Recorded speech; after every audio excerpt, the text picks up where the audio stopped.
Good morning, everybody. It's time for Morning Manna, and this morning is all about being a fruit bearer.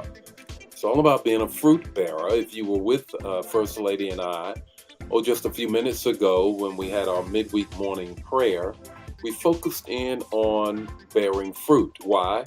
Because today is Wednesday out of Holy Week, and on this day, some 2,000 plus years ago, our Savior did some things with respect to a fig tree that we're going to lift up and that we're going to get this morning's manna lessons from. And we're going to greet some people first, but I'll give you some kind of way of managing your expectation. It's going to be a little bit longer than typical because we got a lot of things we want to share on this morning. So hang in there.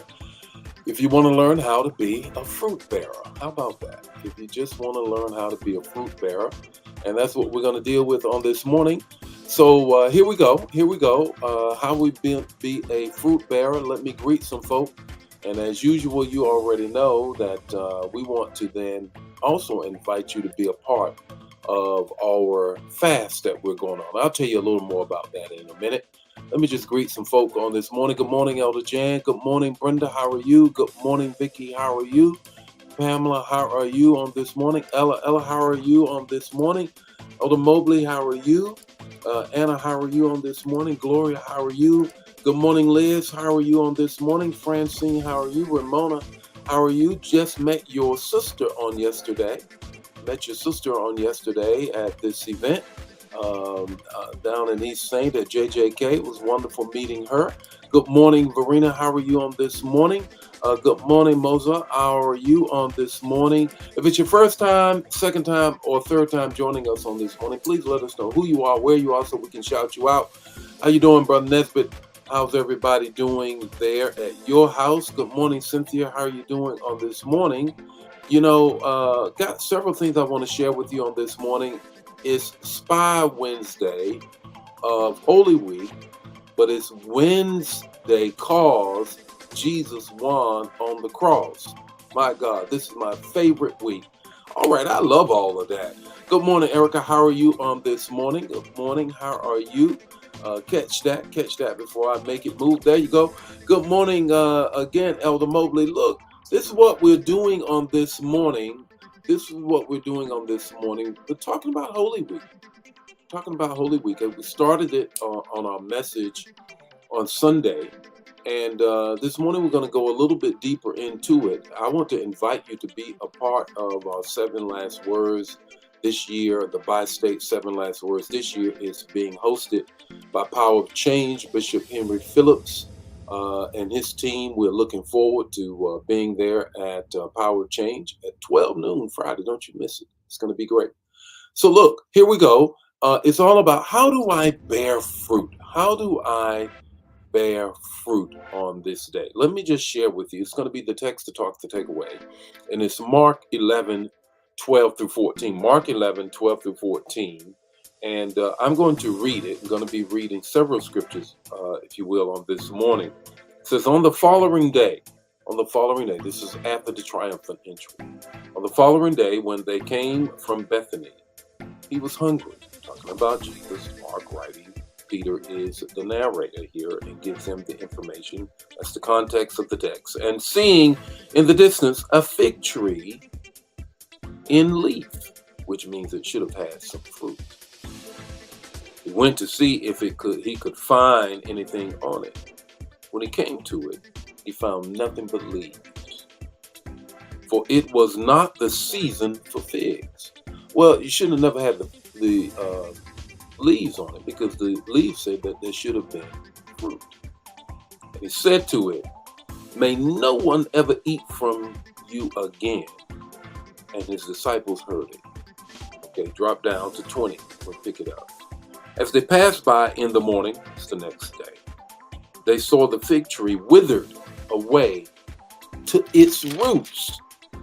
Peter remembered and said to him, Rabbi, look, the fig tree that you cursed has withered. I want you to grab a hold of what Jesus circles back with. That's what we're going to want you to grab this.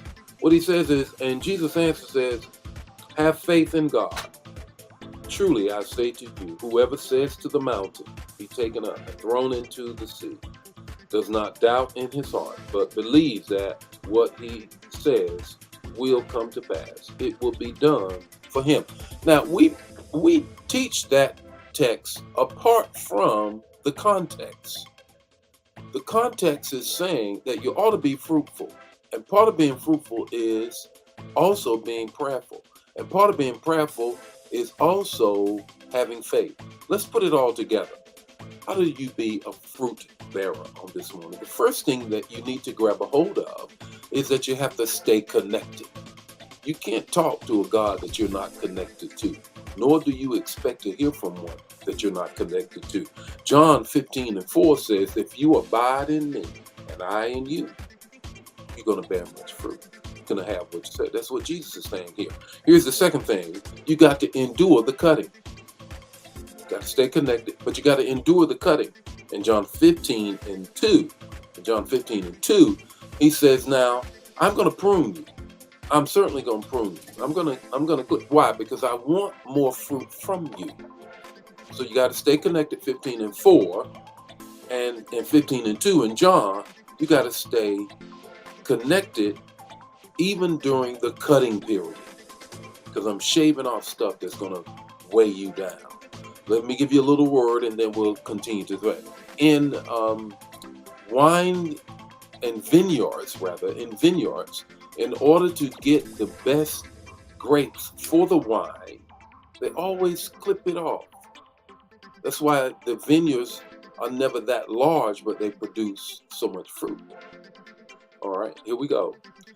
Number 3, keep the courage even in dry season. Keep the courage even in dry season. In Jeremiah says that the tree that's planted by the rivers of water, even in the heat and the dry, its roots go deep, find sustenance and water, and therefore it always produces. It always produces.